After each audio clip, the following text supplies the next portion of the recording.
start this. All right. I am recording. Did you want this meeting is being recorded? There, I said it. Now you've been warned. All right. First day of real material. Are you ready for it? Doom, doom, doom. And I almost forgot to set up our Moodle page. I was just hanging out in my office. Everyone's like, oh, what are you doing? Oh, just waiting for class at 3.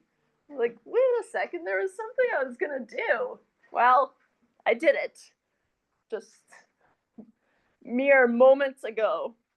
So we've got our test dates. Sadly, test 1 works out to be right after Thanksgiving. I know, sorry about that. But there's nothing I can do.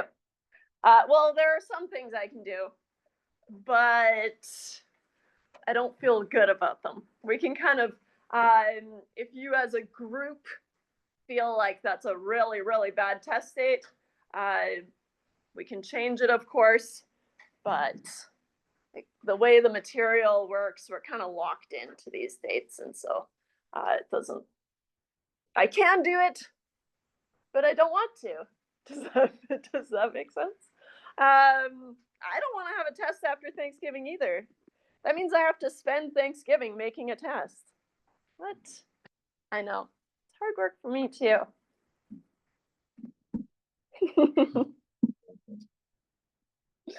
So October 14th and then November 25th, so late in November. What's nice is having it late in November means that you'll have seen most of the final exam material on a test already. And so that's nice, but it makes test 2 kind of hefty. But again, just kind of how the material works out. All right, now, first day of real material. Now, if you're following along in the slides, where I'm grabbing these from is from the slides section on our Moodle page, which I showed you last day, but it's been almost a week, so can't blame you. Hey, I pressed it there. And so today we're just going to do chapter 1. It's the only day we do a full chapter in one day, but it's more of an introductory chapter, data basics, right? And so, and I'll post the notes that we write together after class. And while I'm in here, I may as well make sure that the link to the new playlist, there, you just got one itty bitty. You poke around, you can find the old playlist, but there's our playlist, and so I'll add the videos after class as we go. Okie dokie, artichoke. Chapter 1, Introduction to Data. Now, out of curiosity, has anyone taken any sort of statistics in the past? Be proud. There's some not very proud hands over here. Yeah, maybe. So yeah, most people have not, right? And so, and I would say a lot of people come into this course not really knowing what it is even, right? Related to math. Yeah, it is. There's some math, right? We ground ourselves in math, but like I probably said last day, I find it's a beautiful dance between math and English, right? And so language is going to be really, really important, okay? But in general, so section 1.1 is a case study, which I encourage you to read, but I'm not going to refer to it or anything like that. It's just kind of a nice warm up, so we're not going to talk about it. But 1.2 is just data basics. And so I always find that it's a nice way to start by talking about what is statistics? What is this course about even? And so statistics is an umbrella term that we use for the science, of course it's a science, of collecting, analyzing, and most importantly, I would say, drawing conclusions from data. Okay? So there are three parts. I'll highlight all three, I guess. Bing, bing, bing. There. From data. Okay? Everyone has a pretty good idea about the data part. It's probably going to involve some data, right? Statistics, data. When I was doing my master's and I told people I was doing it in statistics, they would say, oh, so do you just memorize a bunch of baseball statistics? And I said, no, why would I do that? But that's kind of what most people think about when you say statistics. And so today, just briefly going to talk about, collecting data, things to keep in mind, but it's its own field, right? Data collection and how to do it properly. And so, of course, one day isn't quite going to cut it, but it's nice to have an overview of, what are some proper things to keep in mind when we're collecting data. Okay? Analyzing data, well, that's a biggie. We'll do that for the rest of the course, right? And so we've collected this data. Now, what does it tell us? Right? And then, of course, the drawing conclusions part is, like I said, I would say the most important part, right? So just because you're able to analyze some data and tell me some facts about this data, right? I want to be able to use that information to infer, which is a term we'll use a lot, something about the broader scope of where we pulled our data from. Okay? And so it's this kind of process of collecting, analyzing, and then drawing conclusions from data is what we'll be doing. That's for the rest of the course. That seems kind of big to start with. Where's a good place to start? Probably talking about data. How do we talk about data so that if I say a variable, you say, what? No, variable, what? Variable? What's a variable? Okay. And so what I want you to do is imagine a spreadsheet, right? Most data is collected and it's stored in a spreadsheet. Okay. And so, and I'll even use green for a spreadsheet. How about that? Oh yeah, can you see? Always want to make sure that you can see my pens, otherwise it can come out of nowhere. So that says observation, but it reads like observation.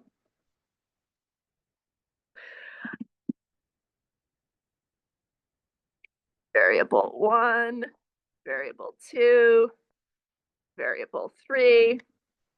So usually how we set up our spreadsheet, right? And this is a spreadsheet or an imaginary spreadsheet. You can see why I try to have as much of this typed up as possible, because my writing was always bad. I'm not going to claim anything otherwise. But I got a thumb thing. So now it's really bad. Anyways. So you imagine your spreadsheet, happy in Excel, probably, all right? And so what do you have? Well, we've got some observation, right? Observation 1, observation 2. Now, if I was collecting information from people in the class, right, I would say student number 1 is observation 1, student number 2, observation 2, right? And so I label my observation numbers. Up, up, up, up. And you know what? I think we can handle it. Our first thing, our final sample size is denoted by a lowercase n. Okay? And that'll be true for the rest of the term and also in life. And so If you read news articles and things like that, right, there will always be a lowercase n equals 13 or something. And now you can be really judgy about that because that's really small. What does that mean? If it says n equals 13, it would mean your sample size was 13 people. Come on. Need a bigger sample size than that, ideally. I'll add that here. So n is the sample size. Bless you. So if the observations in this case are students, and I ask you, are you in business, yes or no, right? That answer would vary from student to student to student to student, right? Yes, no, yes, no, yes, no, yes, no, yes, no, blah, blah, blah, blah, blah, right? And so that's why we call them variables, okay? Because the result varies depending on which observation you're looking at, right? Which row you're working with, okay?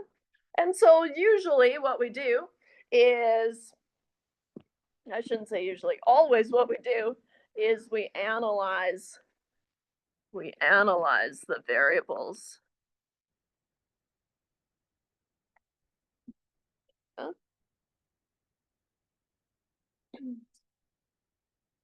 The type of analysis that you'll want to do, okay, depends on the type of variable you have, right? So that's the next thing that we need to talk about is just, okay, well, what type of variables can we have, okay? And so let's see here. Oh no, it's this one I wanted. I knew it. I'm gonna copy it and I'm gonna paste it here.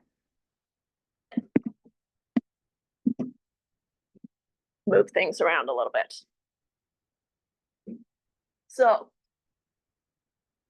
right, to be able to talk about data, first thing we need to tackle is just what types of variables can we have. Now, I'm going to keep it nice and simple. If you've done any sort of stats for psychology and nursing, they love to go way, way deeper into these levels than we will. Okay.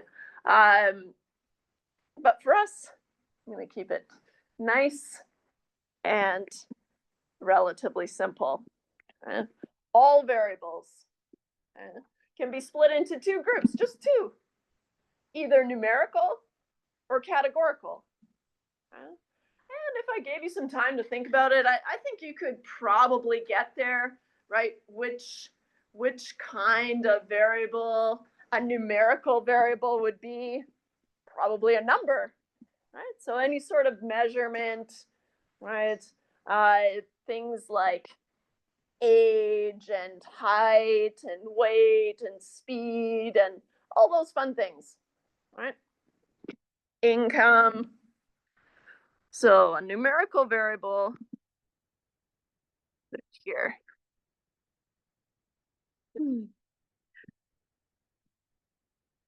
I don't like to do this, but I also feel like I have to do it. A numerical variable can also be called a quantitative variable. I just don't find that that's as nudgy in the right direction for telling you what it's talking about. Okay. And so numerical or quantitative is any number, sort of, or measurement.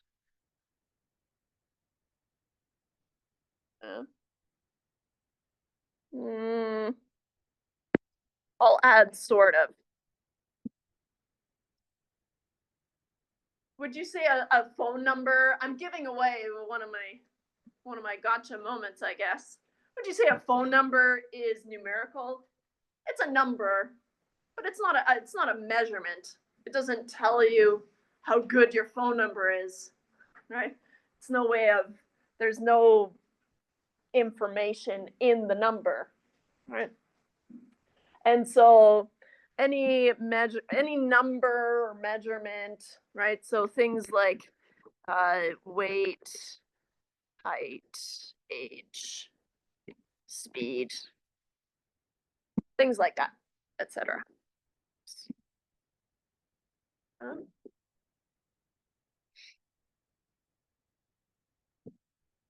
So that's a numerical variable, okay, or a quantitative variable. And especially if you're in business, they love to talk about quantitative analysis, blah, blah, blah, blah, blah. Really, what they mean is numerical data analysis, right? I like the term numerical, and I will just tend to stick with numerical. But if you're comfortable with a different term, such as quantitative, that's fine. I understand, right? And so you're allowed to use that, right? But for me, I will only use numerical and categorical. Okay?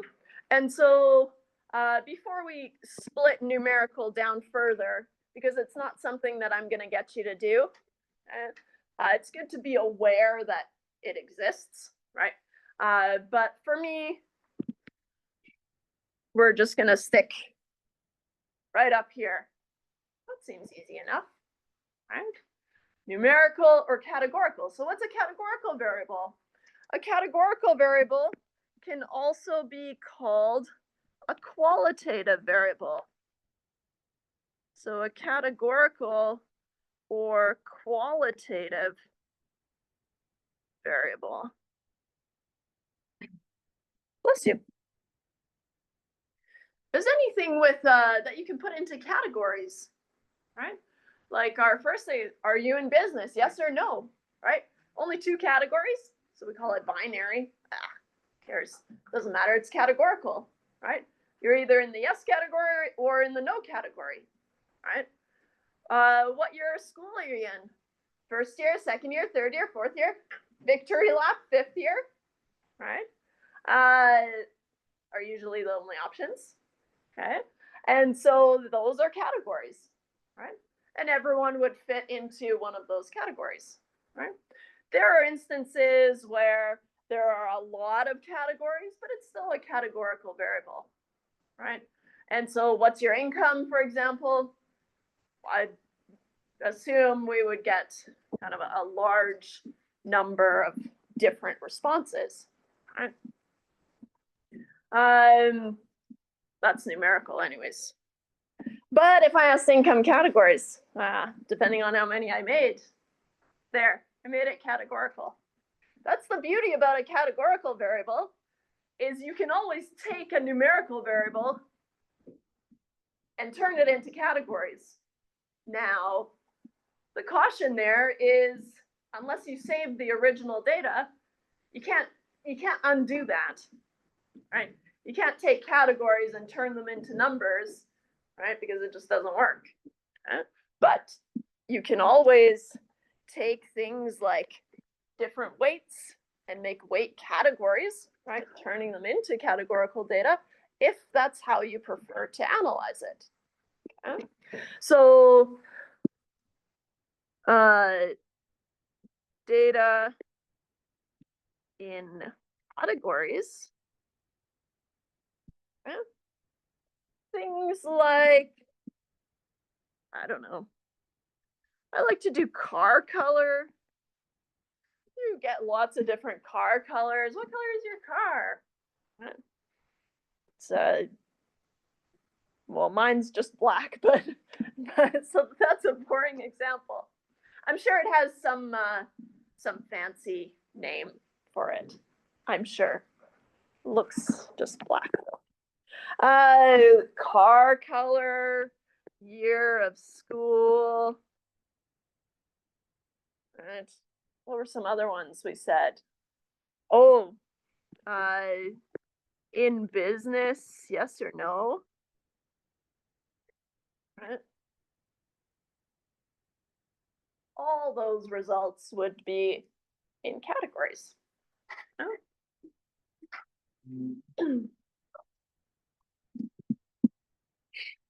This kind of splitting variables into numerical and categorical, I think probably feels reasonable enough, right?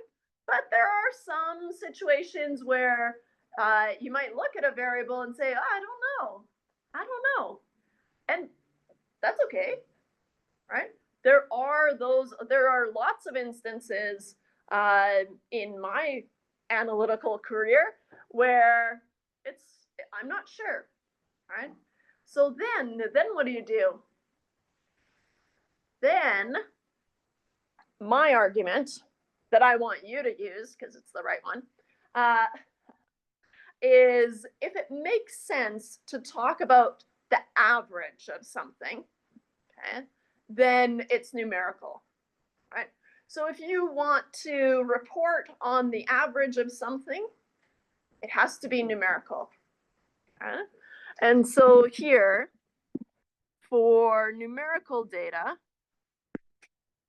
I want you to ask yourself, this would be the argument that you would use, right? It is numerical because it makes sense to talk about the average, okay?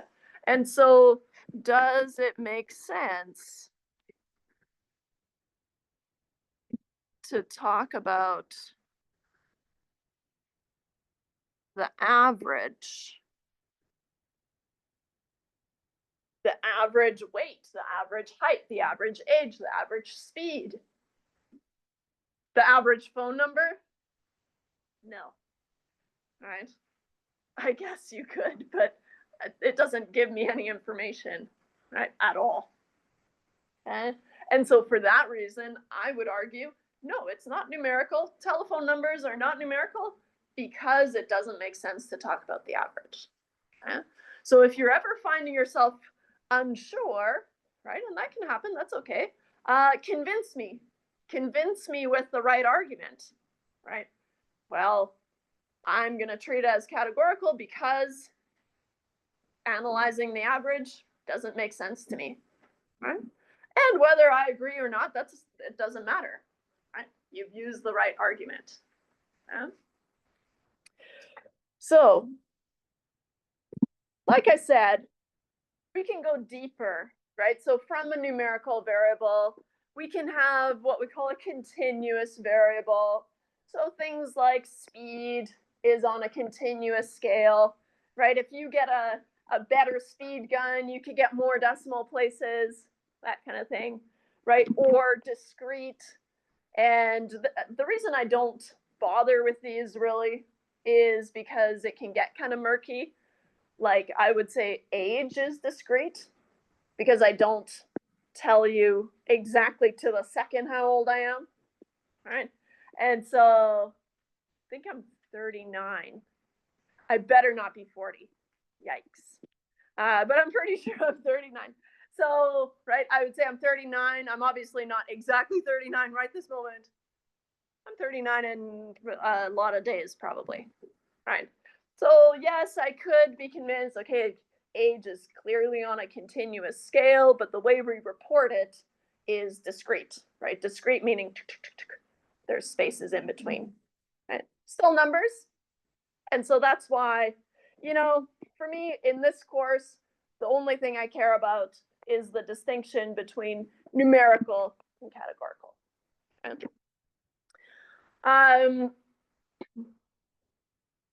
Categorical variables, same thing. In fact, there are many, many more. Like I said, in psychology, they go down, I want to say like 7 layers.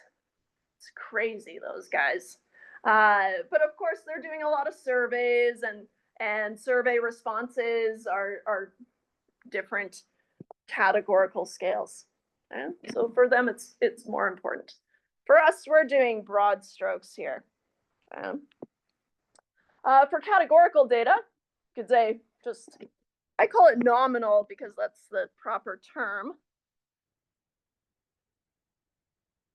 So nominal data is a categorical variable with no order, okay? No natural order, okay? Versus ordinal data is a categorical variable that has natural ordering. Again, that can be kind of difficult to determine sometimes. Sometimes it's obvious, right? If we talk about, well, what year of school are you in? First year, second year, third year, fourth year, fifth year. Right? That has natural ordering. I wouldn't say third year, first year, fourth year, blah, blah, blah, right? I can't even do it because it has that natural ordering, right? Whereas if we talked about car colors, for example, right, there's no natural ordering. You can impose order by alphabetizing or something like that, but there's no natural order. Okay? And so those are just good to keep in mind and be aware that they exist. But like I said, for us, just these two. Why is it so important, do you think?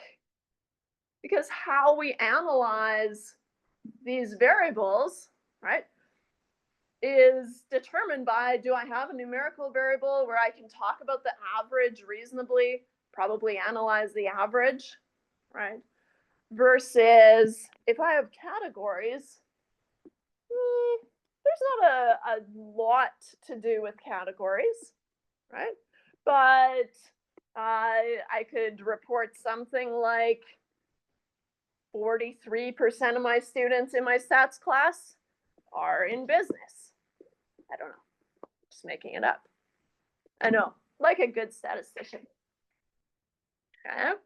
And so, but that's all I would be able to report. How did I get the 43? I would get the number of yeses divided by the total, multiplied by 100, bada bing, bada boom, done, right? But it's just a count of yeses, right, over the total.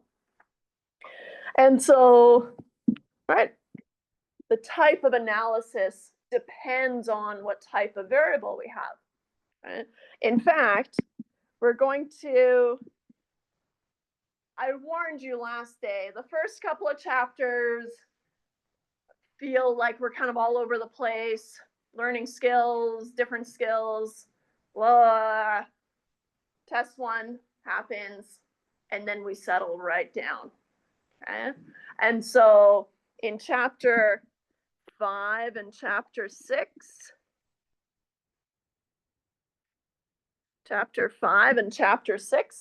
we learn how to analyze categorical data, right? We start there because, well, there's a couple of reasons, but mostly because there's not a lot that we can do with categorical data. It's going to feel like a lot, right? But we introduce all these concepts of the analysis in chapter 5, and then we look at a couple of different scenarios in chapter 6, and then we get on to the meat and potatoes in chapter 7, where we analyze numerical data.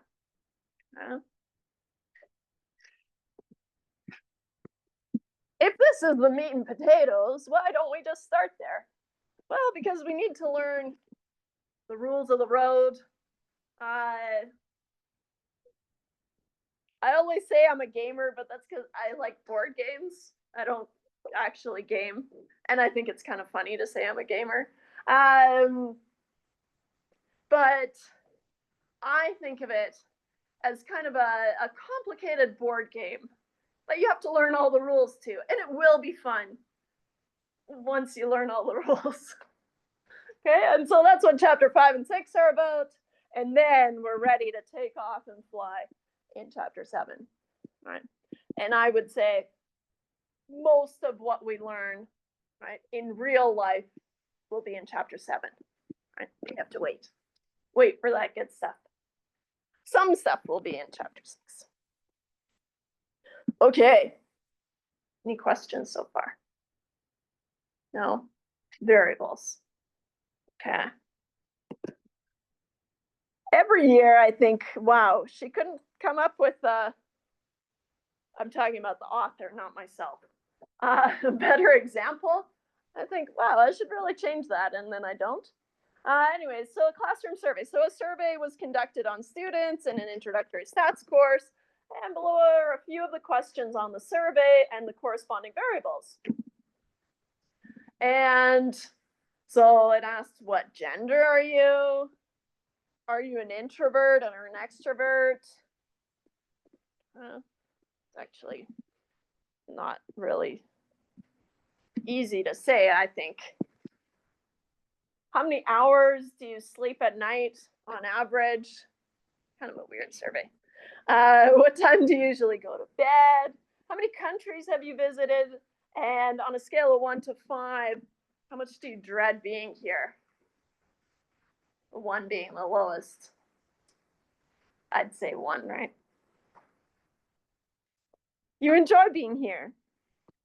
Anyways, collecting that data would look something like this. Okay? So we've already seen our kind of imaginary spreadsheet. Here's a version of that. Okay? A data matrix is really just a fancy way of saying spreadsheet. When information is stored like this, it's called a matrix, right? And so that's all it is. But you can start calling it a data matrix and sound really cool, right? Oh yeah, the data matrix. All right. So here's a sample of the information that they collected. And one thing that I will point out is the label for the student, right? Student 1, 2, 3, blah, blah, blah, blah, blah, okay, is not a variable, right? That's just for me to keep track of where did I get this information from, right? And so the observation number, where can I put this here? I usually need more space. But the observation number or column, I'll call it, is not a variable.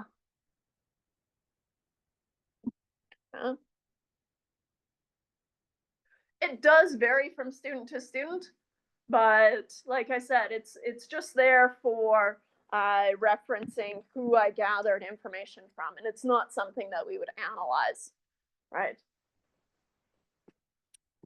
So, how many students were there, right? What's your sample size? N. Look at us, we get to flex our notation muscles right away. N is 86. Right, so 86 students were surveyed, and here's all their information in a data matrix. In the columns, we have the variables, right? In fact, we had 1, 2, 3, 4, 5, 6 variables.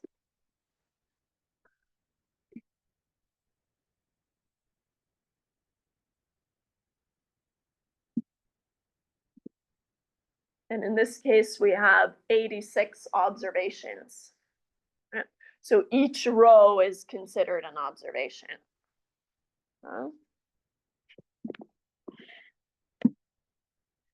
86 observations.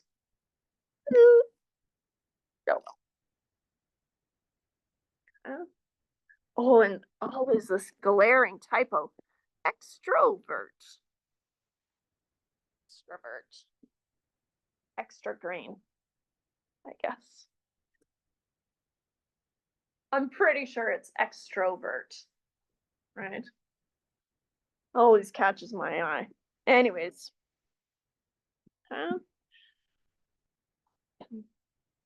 With this data matrix kind of leading the way, we can try to determine what types of variables we have. And let's look at this smaller data matrix. Oh, and I'll make a note here. See slide 2, because that's where I moved it to. But I don't want to delete it because that might get confusing. Yeah.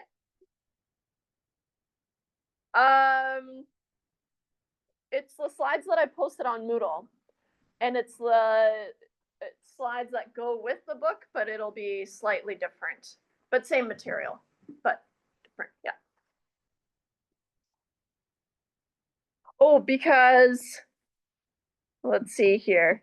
So they don't show here, but the dot, dot, dot. So here we have 1, 2, 3, 4, 5, 6, presumably filling the dot, dot, dot. Maybe I'll do it here instead. 6 variables. That makes sense. And I'll add here, see above, the dot, dot, dots. So as an exercise, we'll have a look and try to classify these types of variables, right? It's our first step in towards analysis, right? Proper analysis. And so if you're handed a spreadsheet of data and asked to analyze it, the first thing you would do is figure out, okay, which are my numerical variables and which are my categorical variables, because that'll determine what I can do with them later on, right? We can start with gender, I think is easy mostly because it's words, right? And words, I don't take the average of words. And so right away it's categorical, right? And so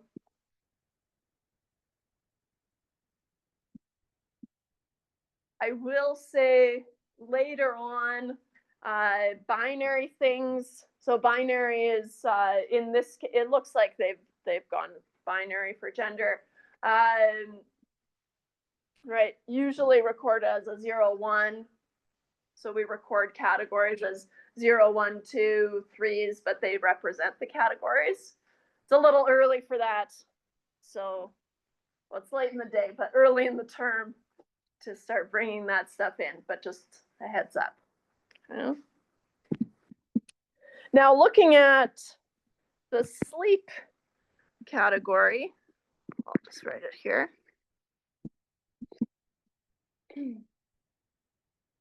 Just looking at how they've recorded that data, I'm going to go ahead and say that it's numerical, right? How many hours of sleep do you get on average per night?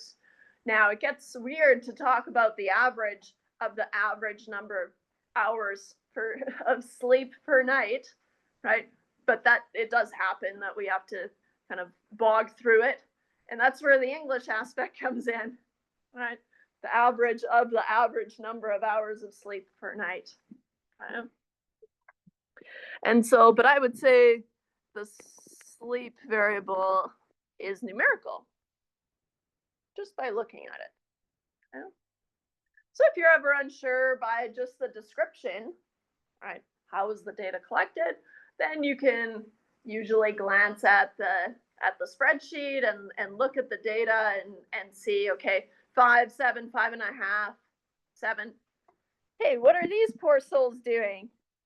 Thought 5 was bad. 3 hours. They need to sleep more. Bedtime, though, right, seems to be in categories, right? 12 to 2, 10 to 12. It's a lot of 12 to 2s. Yikes. Right? So for bedtime, I'm going to go categorical. Oops.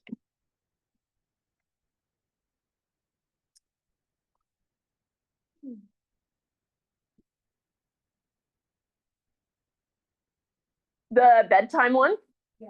Yeah, so because, so from the description here, what time do you usually go to bed? It wasn't clear to me how they would record that data, okay? But when I look at this here, it looks like they have given options of time slots, right? So between 12 and 2, 10 to 12, 12 and 2, blah, blah, blah.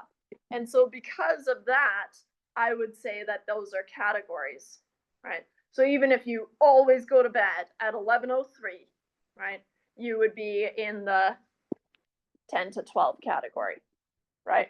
And so, and because we're calling them categories, makes it categorical. Does that make sense? What's a problem that you see with the countries? What the heck happened here? Right? So the problem with missing data, right, which again is its own field that we won't really deal with, okay, until kind of the later part of the course. But missing data, right, is a problem because is this 0 countries, right? Or should it be something and it's just not there, right? And so that's a problem. Missing data. Should it be a 0 versus truly missing?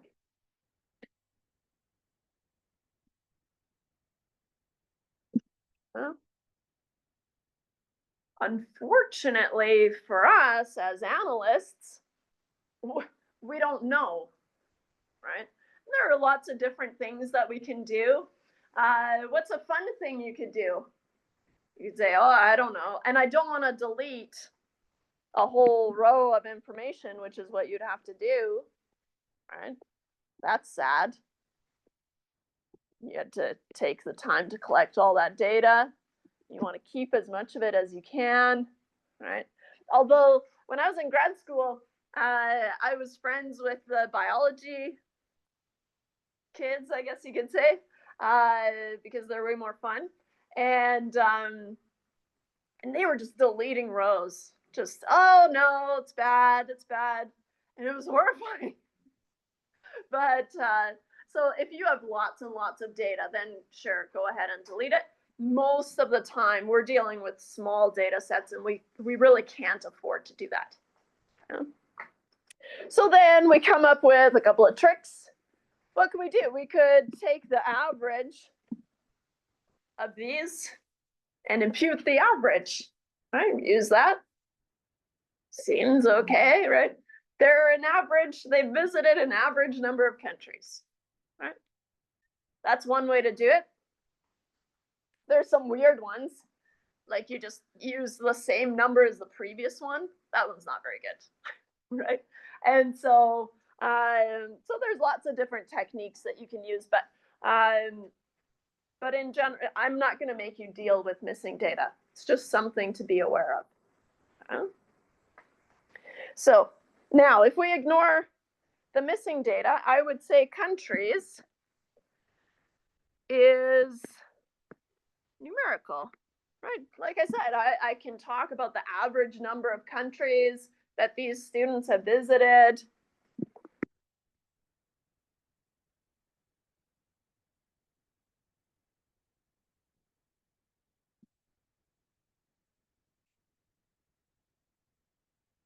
The final one, dread. So like we said, it's the question, let me go way back up there. On a scale of 1 to 5, how much do you dread being here? Probably 5 is the worst. Usually. Here's the thing. I could be convinced of either, right? Either a categorical variable or a numerical variable.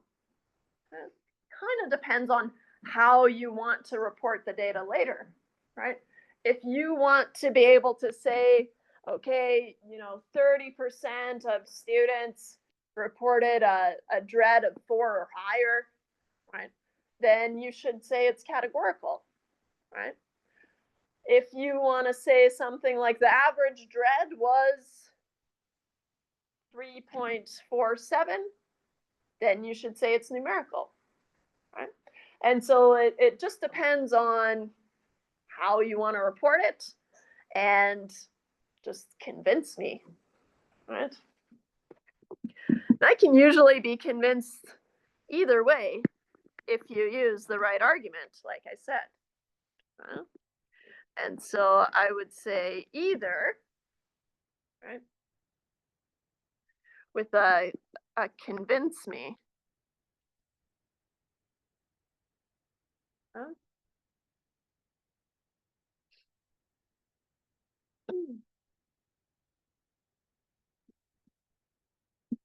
So that's one of those examples where it gets a little bit murky.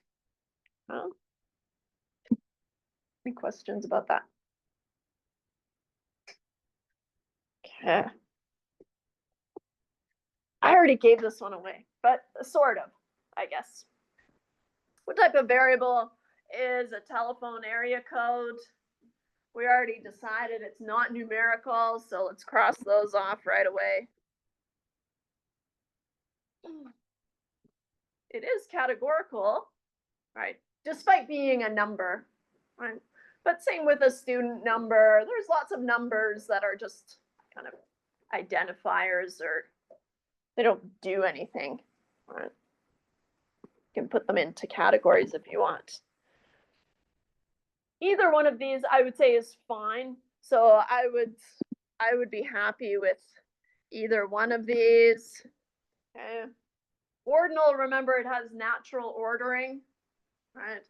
Numbers do have natural ordering, right? At least in my mind, right? 250, 604, 778. Oh, I forgot about the 236, the new one. And I think we just got a new one, a new one. But I can't remember what it was. It's important. It's not. Right. I'd be happy with either one of those. In fact, that is one of the reasons why I don't care to go further than just categorical or numerical. Yeah.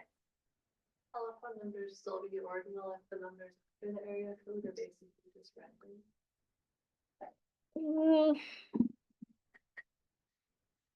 I mean, technically you could order them, but I don't see any value in it.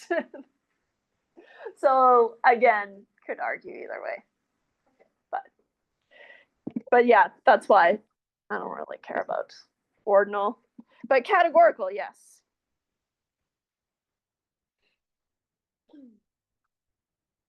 A lot of the time, we're going to look at graphs like this, which is a scatter plot. Okay? And so a scatter plot like this, I'm going to get more specific here, shows a relationship among two numerical variables.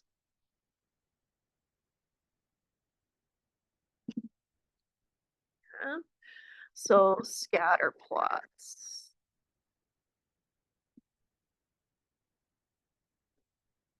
Probably seen your fair share of scatter plots in real life. Okay? You can do a scatter plot with one numerical variable and one categorical variable, but for now, let's just talk about two numerical variables because it's the most common one. Okay? If you look at this, does there appear to be a relationship between the hours of study per week and the GPA of a student? Just kind of check in with yourself and see, well, what would I be looking for? If there was a relationship, right, I should see some sort of pattern, right? And it's kind of there, at least on the lower end, right? Why do we have a problem with the upper end? Because you can only have a GPA of 4, except for this little rascal. What do you think happened here? You can't have a GPA higher than 4. Right, so there's kind of a ceiling there. That looks like a data entry error to me. Right. GPA higher than 4, and they hardly studied at all, too. Come on. Right? So, is there a relationship? What you're looking for is there a pattern? Um, and I would say yes, but it's not very strong, right? What would it look like if we had a strong relationship between these two things? I would expect things to be kind of tighter like this, right? Probably increasing together. As you study more, your GPA goes higher and higher, right? It's unfair, but that's not necessarily how it is, right? More like this. Luckily, if you do study 50 or more hours per week, you have a pretty high GPA. So that's a relief, I guess. But good. Okay. Now, we're not going to talk a lot about scatter plots, but there is a little bit of terminology that I want to kind of start to kind of get into you. And so, first things first, the realist. Here, let's start with this. The x-axis and the y-axis. Start here. This is the x-axis, and this is the y-axis. Now, I had a student a long time ago now who told me, oh, I can never remember which one is which. And so finally she came to me and she said, so I imagine that there's a little guy down here on the x-axis, and this is some big, tall tree, and it's falling on him. And he's down here, and he's like, no, crossing his arms. And that's why it's the x-axis. So whatever you got to do to remember which one is which, whatever works. It's pretty elaborate, but it's very cute. So kind of works. But why is this important to us? Well, because the variable that we're interested in, right? The one that we're most interested in studying, right, is always going to go on the y-axis, right? And we call it the response variable. And so on your y-axis here and your x-axis here, you're going to have your response variable.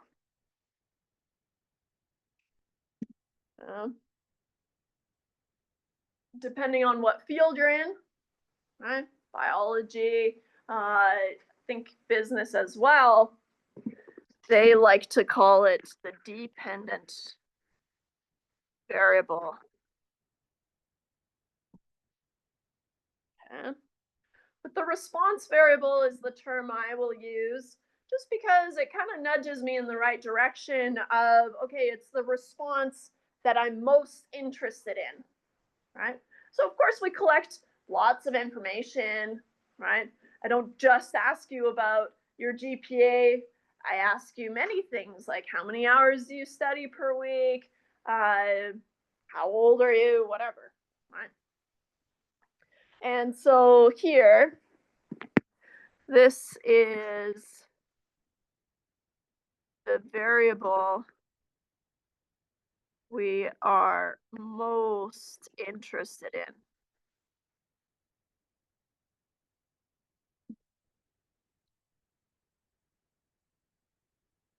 And I like the term response variable because the little buddy to that is called the explanatory variable, okay? Which I find is kind of a nice name for the variable on the x-axis, right? Because it has an x in it. Yeah? And the explanatory variable, we use it to hopefully explain changes in the response variable, right? And so it kind of helps that way. Or if you are boring, you can call it the independent variable.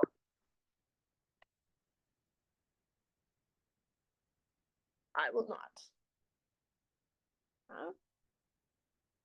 So dependent, independent, that's a thing, that's terminology that you can see and just be aware that it exists, right? And if you want to use it, you're welcome to. I understand, right?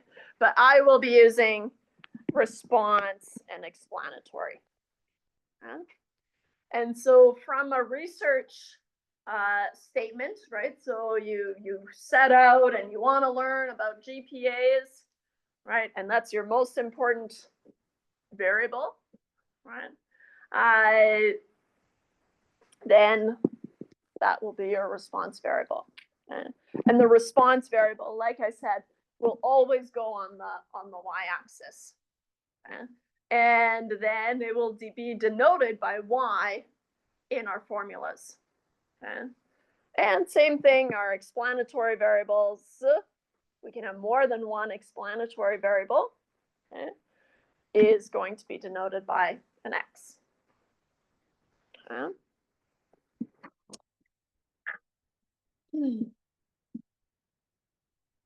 Good. Any questions about that? So lots of terminology, I know. But also boggier because there's so many multiple terms. Problem. Oh yeah. Can you spot anything unusual? Well, we already saw the 4 point something GPA, which is wrong.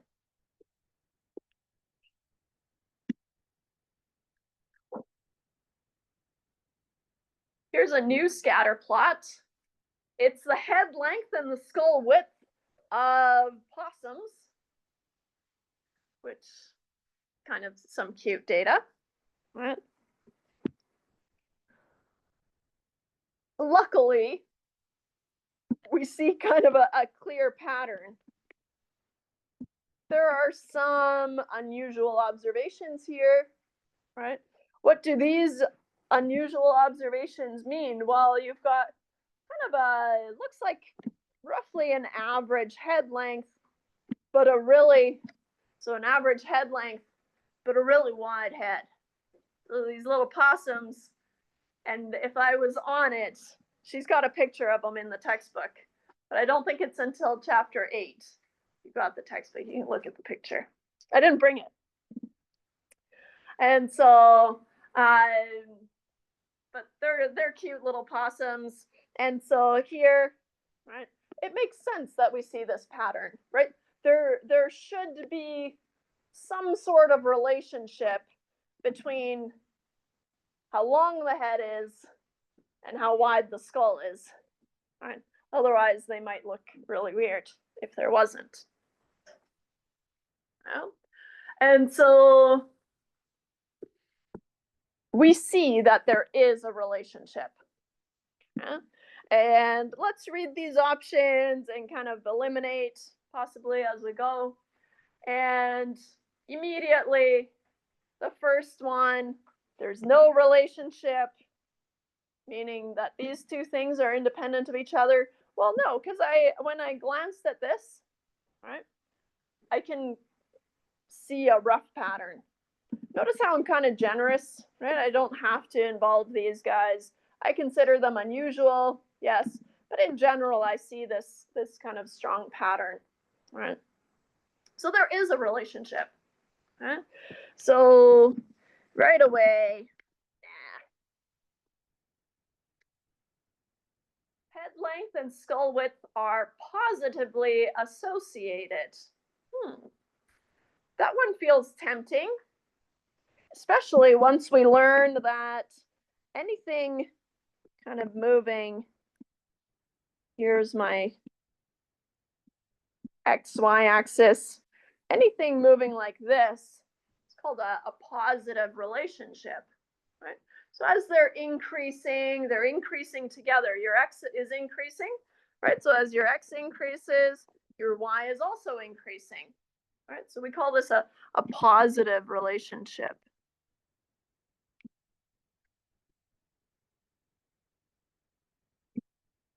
I would say this looks like that.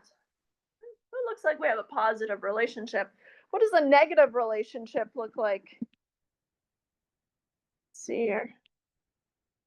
It's going to look like this. So as your X's are increasing, then your Y's are decreasing.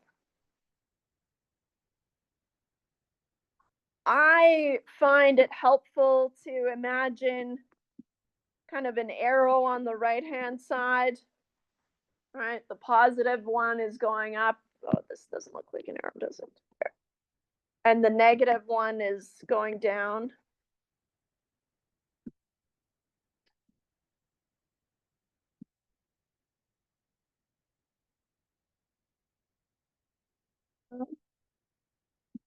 If that doesn't help you, it's okay. It's like most of the things I say. If it doesn't help you, then just ignore it, I guess.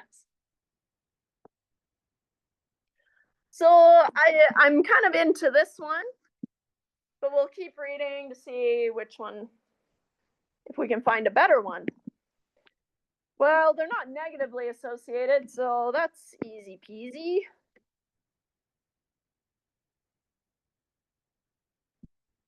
A longer head causes the skull to be wider. Before you're tempted by this, I'm going to tell you why I don't like these. Right? So that word causes. Okay? And so causation is a really special. So here, I'm going to cross these out first.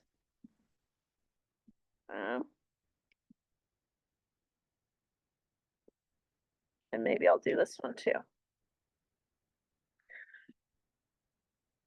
Causation can only be established by a completely controlled experiment. Okay? And so experiments are a special case, right? You're usually in a lab and you're controlling all your variables, right? I gave this tomato plant this much sun and this much water and this much fertilizer, and I don't know what else, right? But you're controlling every aspect, right, of the growth of this tomato plant, for example, right? That would be an experiment and a completely controlled experiment, right? Then you can start to talk about causation. Yeah? But causation can only be established by a completely controlled experiment.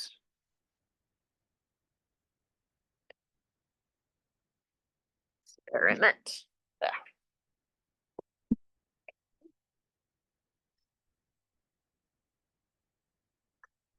I can't remember what time it is.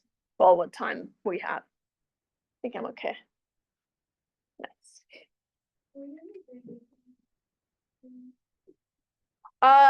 No, besides recognizing that we cannot say causation, right? But otherwise we just leave it. Yeah. So besides this, no. So we've landed on one. Feels good. Also gave us a chance to introduce a positive and a negative relationship. So that's nice. When two variables show some connection with another, I'm going to say a pattern, right? Or pattern. If you're able to glance at something, don't be too picky, right? If you're able to glance at something and see a pattern, right, then you can say that there is some relationship there, okay? Or they are associated variables. So associated variables can also be called dependent variables, dependent on each other, as opposed to the dependent variable on the y-axis. And you can see where words really start to matter pretty quickly here, right? So dependent on each other. If two variables are not associated, right, then there's no pattern at all. Then we say that they are independent. What would that look like in terms of a scatter plot? It would look like this, just random, just a cloud. Right. Knowing that your x variable was here actually tells me nothing about my y, because it can be any one of those, right? Because it stretches, and same for all those x's, right? And so that's what it looks like if you have independent variables, independent of each other. Right? I'll put my x and my y on here for completeness. Good.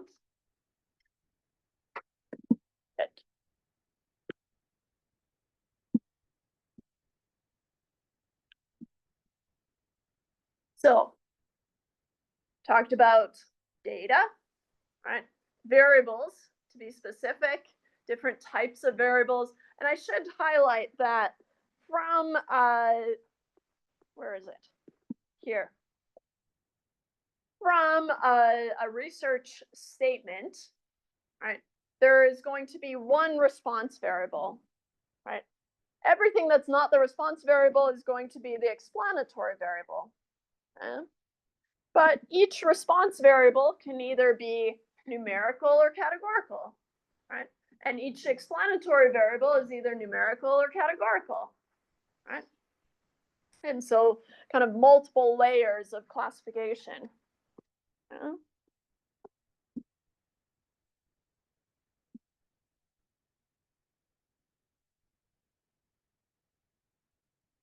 For us, most of our data that we deal with will come from observational studies.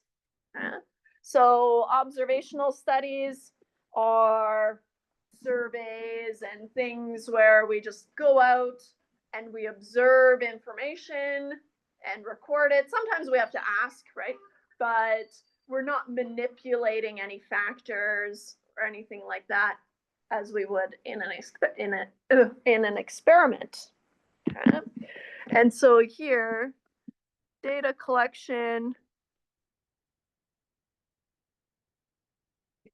is either observational or an experiment. The next section is on experiments, but we really won't talk too much about experiments because I hate to say it, but it's its own field again. Everything gets its own field of study. It's crazy, right? But experimental design is its own thing. So we won't even touch on it really. Observational studies are a little bit more finicky, and it's where we're going to spend most of our time. Most of our data that we're working with, or we will be working with, is from observational studies. And just in life, it's good to be aware of, how do we collect data properly, especially for observational studies.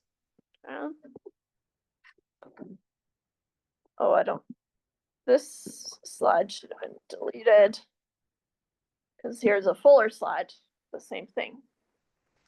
So if you have a research question such as, can people become better, more efficient runners on their own merely by running? Kind of a weird research question. I don't know. We'll just run with it. We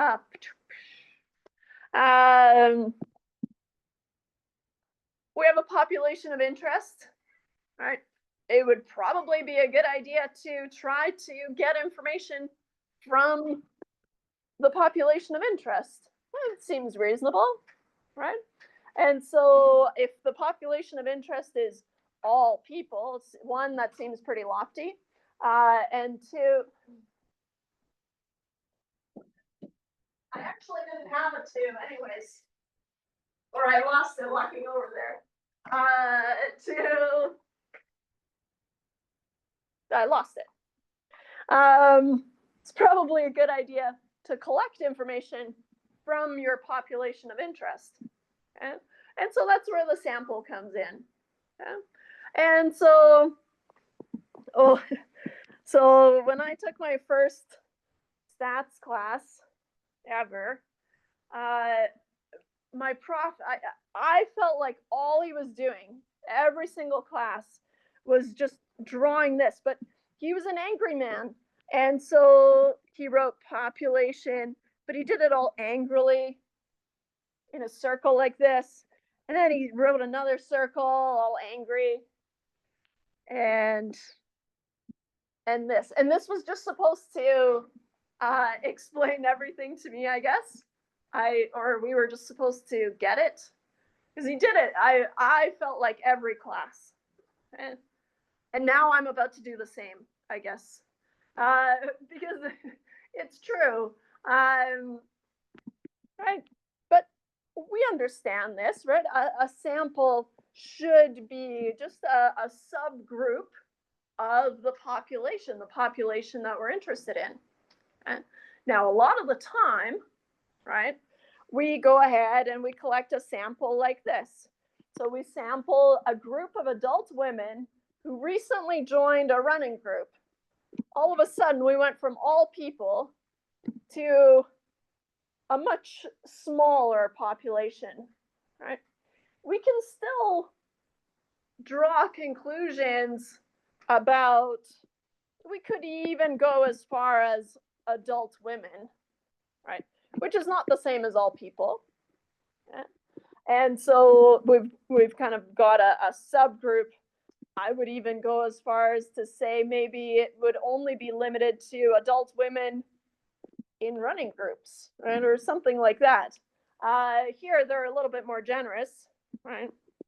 Saying that the population that we can generalize to would be adult women, okay? If the data are randomly sampled. Okay? That's the kicker. So randomly sampled, that's going to be really, really important. Okay? Because if you've randomly sampled, right, then you can assume that your sample is representative of the population that you pulled it from. Okay? Now, if you've narrowed down the group that you pulled information from, that's on you, right? And maybe you had to, right? But then your results can only be generalized so far, right? To adult women in this case. That's at best, right?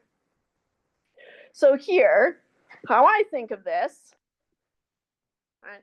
We draw a sample, it's a subgroup, and it's our job to figure out, okay, well, what subgroup, right? Where did this group come from? And from this sample information, then we can talk about the larger population that we drew from, right? But not beyond that.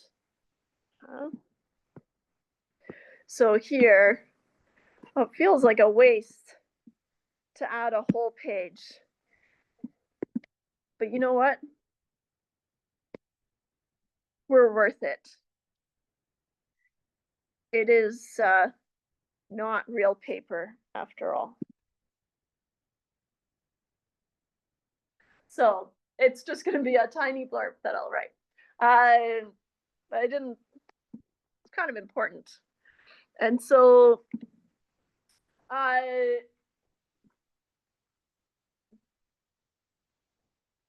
do I want to phrase this?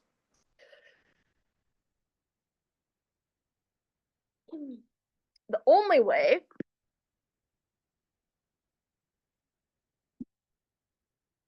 to ensure a sample is representative of the population. I'll pause there.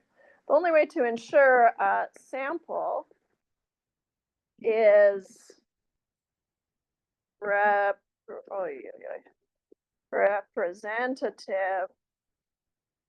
of the population. Where's AI that just writes out what I say? The only way to ensure a sample is representative of the population is by randomly sampling from the population. Is by randomly sampling from the population. Why is that so important that it's representative of the population? Because if I'm going to use a sample to draw conclusions, not just about the sample, that's not very interesting, right? You can know everything there is to know about the sample, but that's not why you collected it. You wanted to learn about all adult women, for example, right? And running groups or whatever, right? And so in order to make that inference, okay, and so that's what inference is where we take sample information to infer something about the population, right? Then we have to make sure that our sample is representative of the population. And the only thing that we can do is by randomly sampling, and that usually makes sure it happens. Now, humans are really, really bad at random. And so lots and lots of studies have been done where if I got you to pretend to flip a coin even 10 times and record what had happened, right, just in theory, right, I'd be able to go through and pick out which ones you had made up and which ones were actual coin flips. It's that obvious, because you would go, okay, heads. No, there's got to be a tails. There has to be, right? We can't handle it. Okay, and so there's lots of ways. That's how they started spotting fake checks, right? Way back when you could fake checks, because the number distributions were all off. Just some numbers just don't occur as frequently. But humans are like, no, there's got to be a 9. There's got to be a 9 somewhere in here, right? We can't handle it. And so we're really bad at random. Luckily, we have mechanisms that are really good at random, such as tossing a coin, right? Heads, you're in my sample. Tails, you're not in my sample, right? And then I'll have a representative sample of this class, right? Random number generators, right? Another way that you can randomly sample. There's lots of ways. And like I said, not really worth a whole page, but it is electronic after all. So because I can tell kind of anecdotal evidence, kind of bad data collection, right? Things like, oh, well, I heard that, for example, my uncle smokes 3 packs a day of cigarettes, I guess, and he's in perfectly good health. Therefore, cigarettes are good for you, I guess. Right? That's anecdotal evidence, and that's really bad data collection. But I think we're all pretty good at identifying that, hopefully. And so, talking about data collection, one of the main forms of data collection that we're exposed to, right, is the census. And so I can't remember if it's back on. We had a census for a long time, and then they cut it, and then they're trying to re-implement. Anyways, whatever. What is a census? A census is everyone in the population is in the sample, right? And so just everyone in Canada fills out the census is the idea, okay? Even though I'm pretty sure there's some sampling that happens there as well, but who am I to say? Stats can. But if you are able to collect information from everyone in your entire population, that's cool. You'll have a census, but it's not necessary. Okay? In fact, well, it's really expensive, right? You have to collect data from everyone in your population, unless you have a very, very small population of interest, which is not usually the case, right? And so it can be difficult / impossible, right? But also expensive to collect a census. Yeah? Some individuals are hard to locate, right? And depending on how you're contacting people, right? There are landline surveys happening still, I'm sure of it. And those results are being published, and that's kind of crazy. Right? Kind of move past that, but I'm sure it's happening out there somewhere. Okay? Which means what? If you don't have a landline, you're not included in the sample, right? And so then you're not part of the population that you can draw conclusions about, technically, but sometimes they'll make it work. I used to work for a market research firm. That's how I know the dark underbelly of data collection. It's not too bad. It's just really boring. Okay, so collecting a census is expensive, it's difficult. Imagine you're a biologist and you're studying ants, even if it's one particular species, and even if it can only be found in North America, well, you're hooped, aren't you? Doing a census on all those ants. Luckily, you don't have to, right? You can collect a sample as long as you have randomly selected your sample, right? And you feel comfortable saying that this sample is representative of all these special ants, right? Then you're good to go. And as you can imagine, populations rarely stand still, right? Births, deaths, blah, blah, blah. And so taking a census may be more complex than sampling with little to no benefit over sampling, right? Which is kind of cool. Imagine this. Illegal immigrants are reluctant to fill out a census form. Well, what a surprise. Anyways.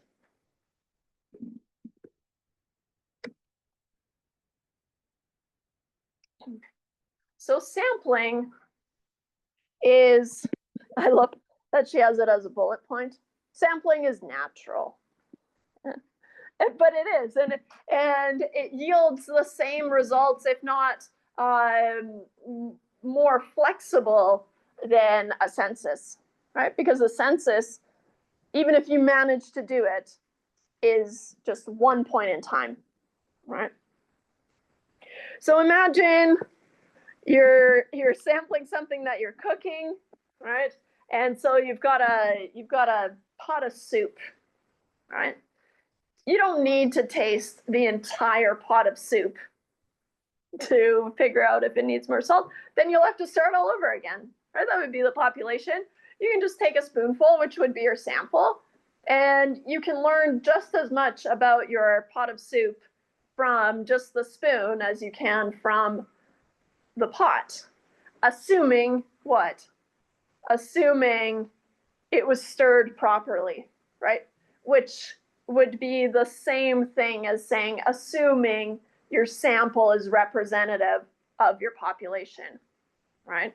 Because if you haven't stirred properly, then that spoonful might be a weird spoonful, right? And it doesn't really reflect what's in the rest of the pot, right?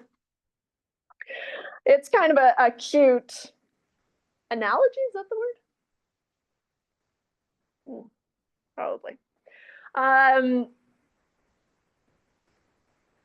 So when you taste the spoonful of soup, and you gather information about how your soup is coming along, that's what we call the exploratory analysis.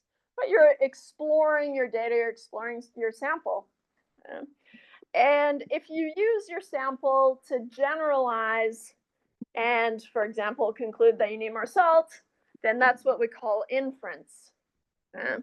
And so here, inference is using the sample information to learn about the population.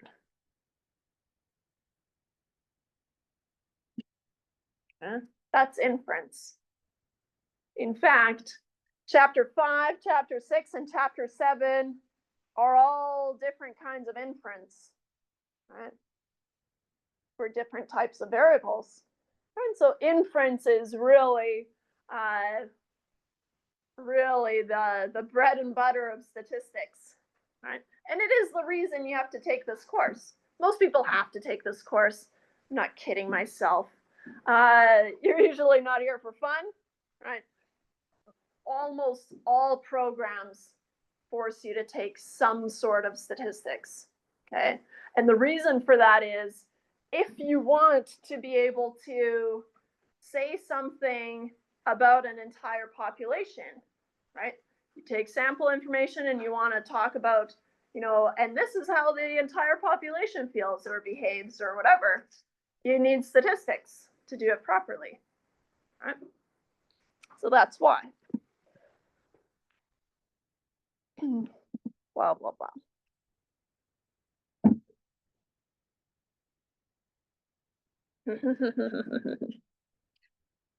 Sampling bias. Well, let's talk about what bias is first.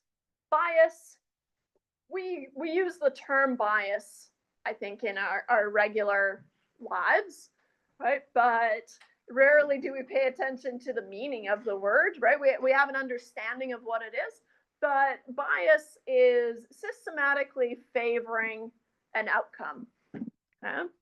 And so it's systematically favoring an outcome, which is bad sampling, right? Equals bad sampling.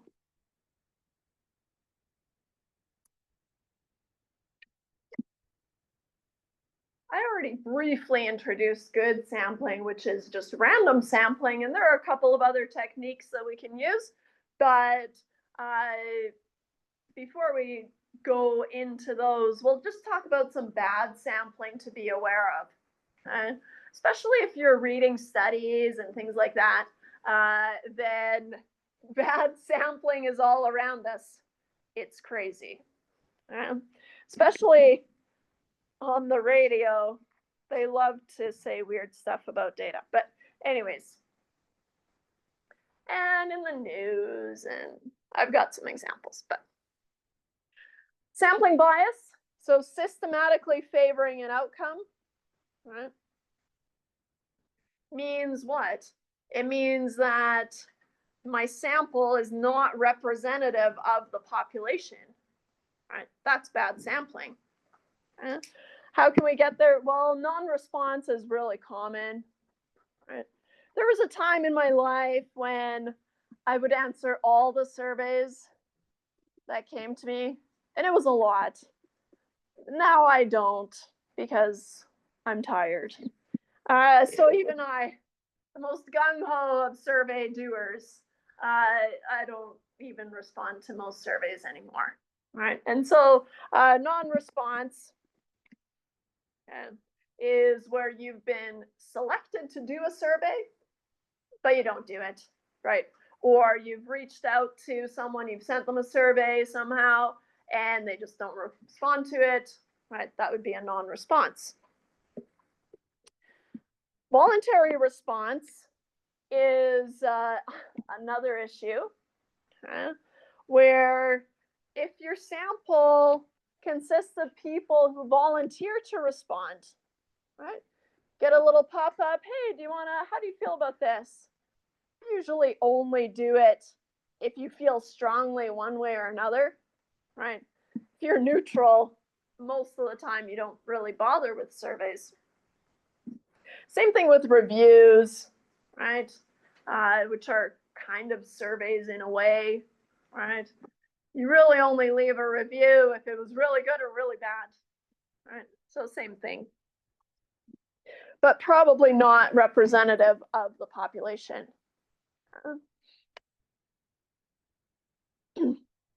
Convenience samples. I see convenience samples all the time, right? Individuals who are easily accessible are more likely to be included in the sample. I was in the airport recently, and they were walking around collecting information, I guess, doing some survey, and I just don't feel like they were randomly selecting people, because they were really just approaching every single person, and that's not random, right? And so that would be a convenience sample.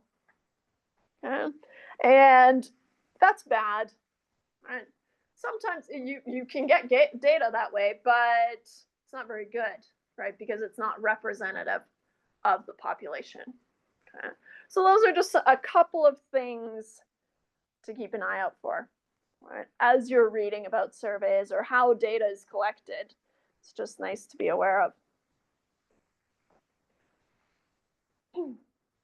So I'll try to keep this brief. It's a pretty neat example of the benefits of sampling versus essentially not a census, but a huge sample size. It was also among the first data collection blunders that we've recorded. So in 1936, little ways back, Landon sought the Republican presidential nomination opposing the re-election of FDR, Roosevelt. The Literary Digest was a famous magazine. Now remember, it's 1936, so magazines are kind of fancy, I assume. But the Literary Digest polled about 10 million Americans and got responses from 2.4 million. That's a huge sample size. 2.4 million is, and I'm going to go ahead and say out of 10 million that they tried to reach, that's really good, right? So that's a really good response rate, as we call it. Okay. And so here, what we're looking at is a large sample, 2.4 million. This poll showed that Landon would likely be the overwhelming winner, and FDR would get only 43% of the votes. So that's quite different. Okay. But the results were that FDR actually won with 62% of the votes. Okay. And so the magazine, this poor magazine, they were completely discredited because of the poll. It was soon discontinued. But what could possibly go wrong? So the magazine, let's remember, in 1936, who had they surveyed? Its own readers, right? Okay, I don't know if magazines were kind of that impressive. But registered automobile owners feels like, okay, we're kind of getting into a different class of our population here, right? And registered phone users in 1936, all of a sudden, we're talking about a different population, right, than the voting population, which is everyone over 18, hopefully. And so, right, these groups had incomes well above the national average. Right? It's the Great Depression era. And so, of course, those people, yeah, they'll support Republicans, right? But a truly typical voter of the time, right, would probably be more, oh, they're more FDR. That's what happened. Okay? And so even though they had this massive sample, right, that sample was not representative of the population. And so they felt confident in their results, right? But unless your sample is representative of the population, can't say anything. Blah, blah, blah. Oh, I can't remember. Let me just, no, I want to talk more about this. Okay, I'm just going to highlight, I guess, the answer and without reading it from my cheat sheet here. And you can try it on your own, convince yourself. But I want to talk about good sampling, right? How do we collect good samples? So observational studies are any sort of surveys, right? Surveys or really any non-experiment,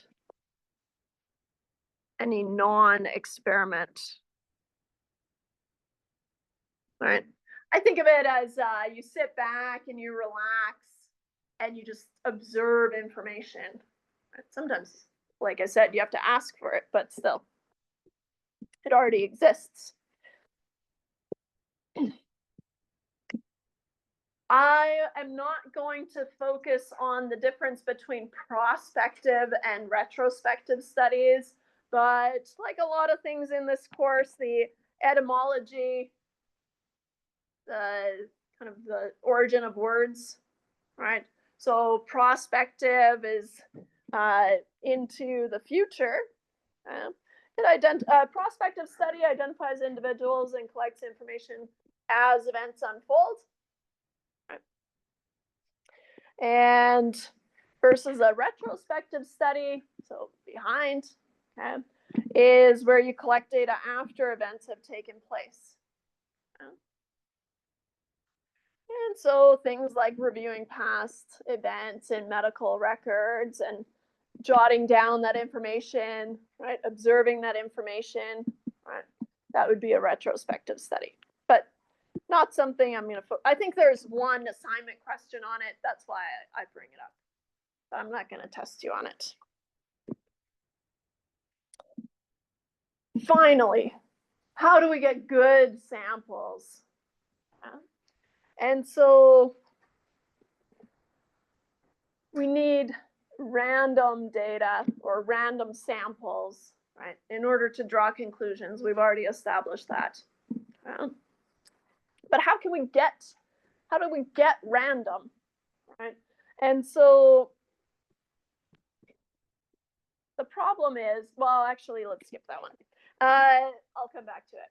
But some commonly used techniques that we use are simple random sampling, stratified random sampling, and cluster sampling. There are others, multi-stage sampling, where you do a mashup of these things. But in general, these are your three go-tos. Okay? So I want to talk about that.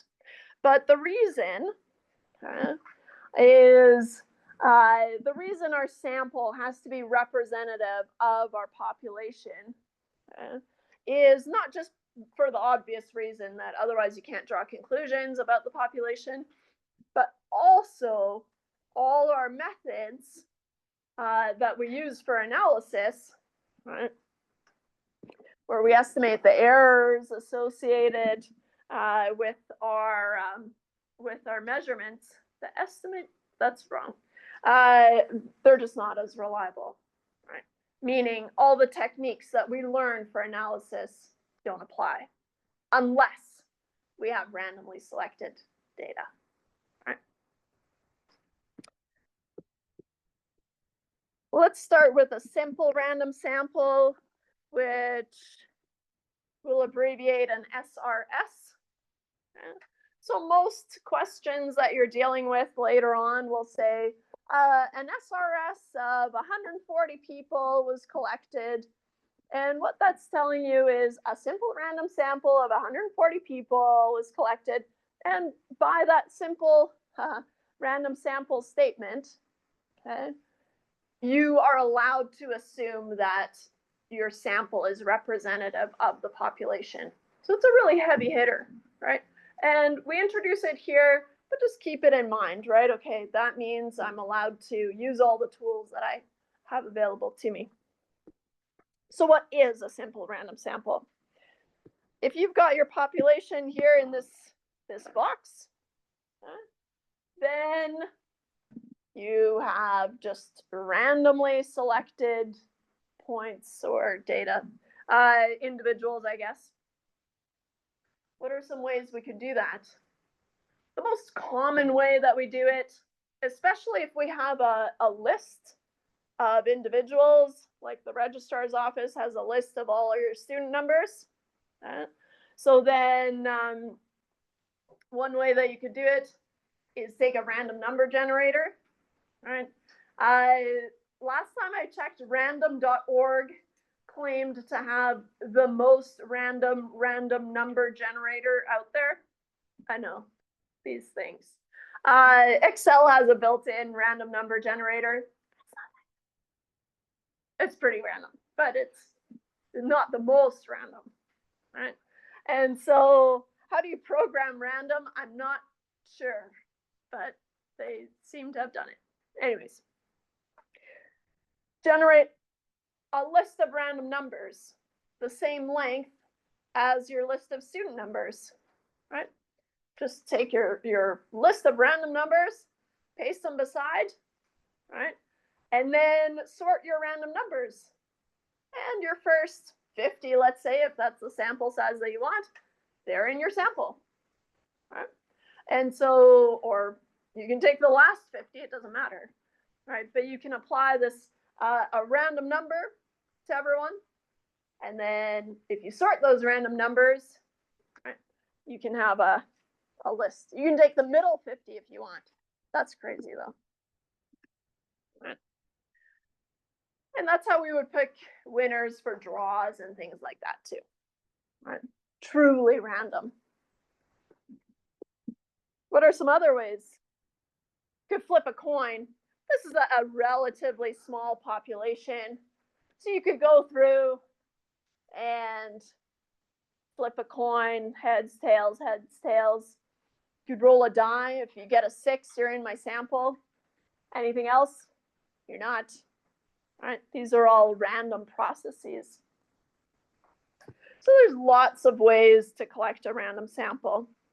So a simple random sample is just the entire population you've randomly sampled. It's the most basic sample that you can collect. How about a stratified sample? You might be familiar with the term strata, right? And so a strata, if you live in an apartment building, there's a strata, and they do what? They take care of that building, right? So a strata are made up of similar observations. Okay? So it can be neighborhoods, it can be apartment buildings, it can even be what department you're studying in, right? Chemistry is different from business. Business is different from English, right? That kind of thing. And so those would all be strata if we can consider individual observations inside the strata to be similar. Okay? So if you have kind of naturally occurring strata, then that would be one way that you could sample. So what you do is you go back to the previous one, and my pointer here, and you take a simple random sample from each stratum. Usually the same number of observations. Looks like they've taken 3 in each stratum, right? Just treated them as mini populations, but then you group all these red dots into your sample, right? And record which strata they came from.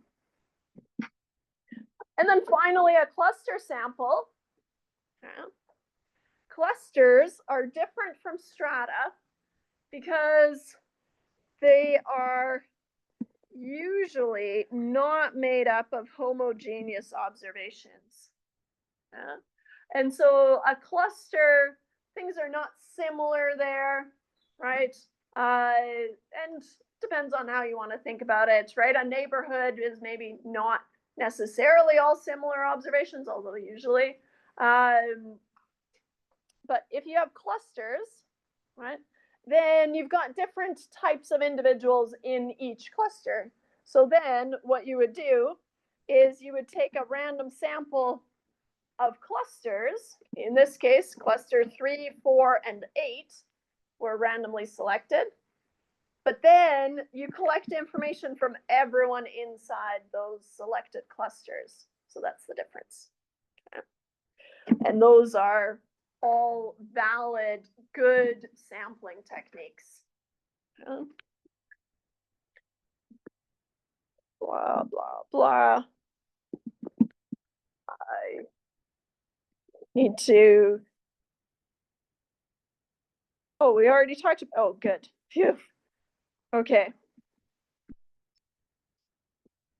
Finally, I don't have anything to say about experiments, right? Except the only way to establish causality is through an experiment. So that's what I'll say about experiments.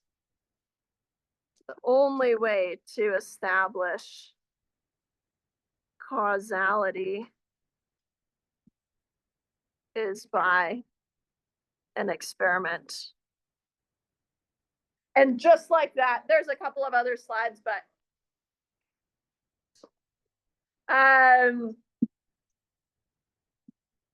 we're done chapter 1. It was crazy. We did it. With that, I release you. See you on Thursday. Thank you. Yeah.